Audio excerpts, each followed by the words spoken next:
And I went to their conference a couple of years ago, and oh my gosh, I was in a room with 4,500 of the smartest people I've ever had the privilege of being even near. And almost every one of them was a woman. And it was so amazing. They were so helpful. They were so involved, and they were so relational. And that brings me to why I think this is the key to get especially women involved. Welcome to Hangar X Studios, where former fighter pilot and host John Ramstead takes us on a journey across aerospace as it enters an historic period of innovation and transformation. Our guests include aviation experts, pilots, financiers, military leaders, and innovators of all types. Buckle up for another episode of Hangar X.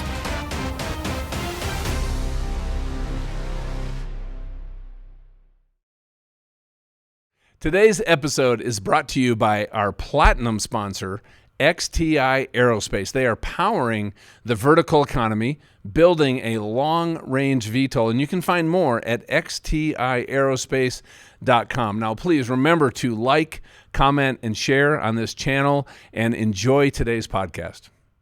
All right, welcome to the Hangar X Studios podcast. We are live at Verticon, and this is a place where disruptors and innovators and investors and thought leaders gather together, and we've had some incredible interviews with people that are changing aviation and aerospace as we know it. And today we're going to have a great conversation, an important conversation with Cynthia Glenn. Cynthia, welcome to the podcast. Thank you very much. And we're going to be talking about how do we get more people into aviation, especially women. I don't know if you've noticed this. I'm guessing you have, but I'm guessing 9 out of 10 people that walk past this booth is not a woman.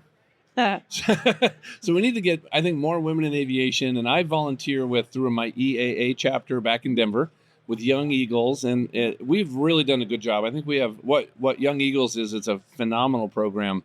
And we fly once a month, anywhere from 20 to 30 young men and women. A lot of them are from the inner city, disadvantaged, but it's about half men, half women. But they are so excited to go up on their flight.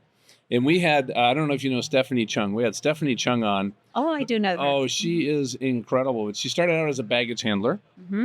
And she was told, she was the only woman working on the line. It worked her all the way up to be the first African-American, let alone woman, but CEO of a jet charter company. Excellent. And just an amazing person. So she's also a huge advocate. And we had Tammy Barlett on yesterday. Okay. But love to hear your thoughts on just, before we get into this and how we can, I think, be better advocates, tell us a little bit about your background and how this became a passion. Okay. So that sounds like, how did the aviation bug bite me? Yes. All righty. When I was 17, I was invited on a double date. And my boyfriend at the time had a best friend who had an airplane. And they flew to Buchanan Field, which was kind of near my house in the East Bay, California. And they picked me up and we flew to the nut tree and had dinner. And they flew me back at this whistle stop. And I drove home and I thought, wow, that would be so awesome. But I'm old. And back then, I had my little head patted. I was told, sorry, you're a girl. You're a word girl. Math is hard. And so I let the dream die. Okay. So fast forward, now we have COVID. One of COVID's gifts to me was to give me the time and the money at the same time to study aviation. Okay. So I have a mentor, and he took me flying, and he said, you're a natural. Women are natural pilots for the most part, because we don't, as a general rule, we don't chase needles like most men do, or most engineers do, regardless of your gender. So he said, go, just get your toe in the water. So I studied drone, and I passed the test. I came back and I said, next. He said, okay, do your BGI, your basic ground instructor. So I did that. And then I said, next. He said, go away already, do your AGI, your advanced ground instructor. So I did that. I said, now what? He said, oh my gosh, just go do your formal training. And so I did my training. And what is fascinating. You mean fixed wing? Like fixed wing, now you're flying an airplane? Now I'm flying an airplane. What'd you start with, Cessna? I started in a Cessna 152. Okay. So a little itty bitty thing. And I had my training. Not the best experience. However, Now, I've been assured I can say this. There are so many badass women in There are. aviation. And world class. oh my gosh. And so I got involved. I jumped in because I do nothing in half measures. And I'm told I've got the energy of 3 people. So I got involved with 99s, founded in 1929 with Amelia Earhart as Okay. the first president. And the story of that, if you don't know it, there were 140 women pilots in America, and they were getting short shrift, of course, especially back then. So the women pilots decided, let's start a group to advocate for ourselves and to support one another. And what should we call ourselves? And someone said, why don't you send out an invitation to every American pilot who is a woman? And they got 99 responses. And that's how we got the name 99s. Okay. And I also joined Women in Aviation International. And I went to their conference a couple of years ago. And oh my gosh, I was in a room with 4,500 of the smartest people I've ever had the privilege of being even near. And almost every one of them was a woman. And it was so amazing. They were so helpful. They were so involved, and they were so relational. And that brings me to why I think this is the key to get especially women involved. I have found that in aviation in general, it's a tight-knit group. Fun fact, 0.25% of people are pilots in the United States. Okay.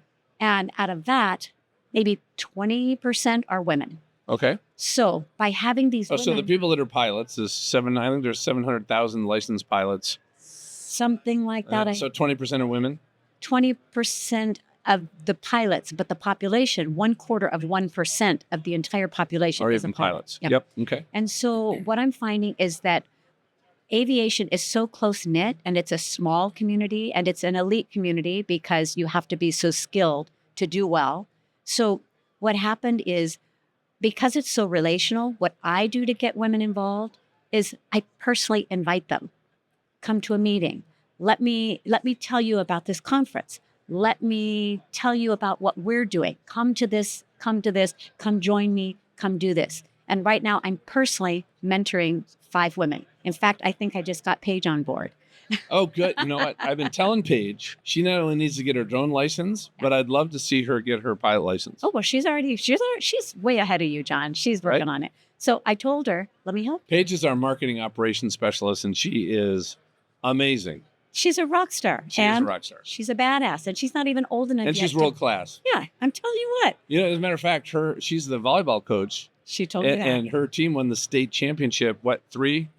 That's awesome. Out of the last 3 years. See, I didn't know that. And she's modest. See, there's a pilot in the room because they'll tell you. Yeah, we need to get, well, think about just Paige, I think about the young, the girls in the EA program that are, 12 to 17 Yes, years old. yes. Right. And, Yeah. but how do you overcome this is, I think I'd like to think it's gotten better as far as some of the stereotypes, as far as what you can and can't do. Mm-hmm. But I would think, that there's still a perception though. Aviation is hard. It's expensive. You kind of need to know somebody to do it. Not so much that. But I have a friend of mine. She became a pilot, grew up in a just lower middle class family, but she went to University of North Dakota. Now flight training in the winter in North Dakota. Oh, yeah. But, it was covered under her whole tuition. She became that's good. a pilot through that. Yeah. And she actually decided junior year that, she wanted to take a different tack, and she actually went and became a psychologist. But Okay. she could have finished. Yeah. Right. But I think a lot of, I don't know, what are your thoughts on how do we get people more, into the pipeline and actually start training? I don't, the flying club where I fly of, I see maybe 2 or 3 women in that ready room. It's a training school. I just rent a 172 there once in a while, but Mhm. yeah. So, Again, I think it's relational. I have an airplane. I bought it 3 weeks after I got my private certificate. which one? I've got a Cessna 182 Papa.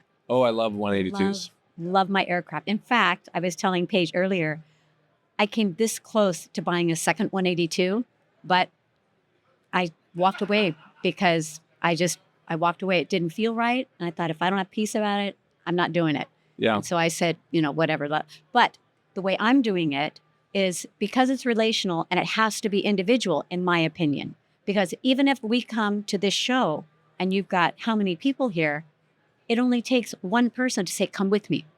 This is a great action item I think for maybe people listening, is if you have an airplane or access to an airplane, what if you just once a month or even once a quarter found somebody under 18 and take them for a flight? It's funny you say that. Because, what do you think? Well, I've just started a business, and rather than a club or rather than a school, it's a cooperative. So I have my planes on the line, but I can also have your planes on the line and your planes on the line and your planes on the line. I see your big group out here. And by doing that, you get lots of people to say, come ride with me. So it's not just my one plane. Now I've got your plane. You can invite and the word people. can get out and people can come sign up and say, here's a waiting list. So how do people get in touch with you? What's the... Oh, to contact me? Yeah. Oh, for this. Apogee Air LLC at gmail.com. Okay. It's APOGEEAIR LLC at gmail.com. And also, they can contact me. I write for an aviation magazine, In Flight USA, another way to reach out. And you can reach me through Cynthia, CYNTHIA, at CW Glenn Consulting.com. What is it? CW? Glenn Consulting.com. Oh, yeah, that's what I have for you. Okay. And I can, if I can't provide an answer, I will point them to someone who can. Well, Cynthia, thank you for what you're doing. We need a voice like yours out there. And people can, people get in touch with Cynthia. And you can also look at In-Flight USA and see what you've written there. But love what you're doing. And thank you. And just keep knocking them alive out there. I'm rooting for you because it's needed. Thank you. Thanks for your time. I appreciate it. Yes, absolutely. Okay. Bye-bye. Bye.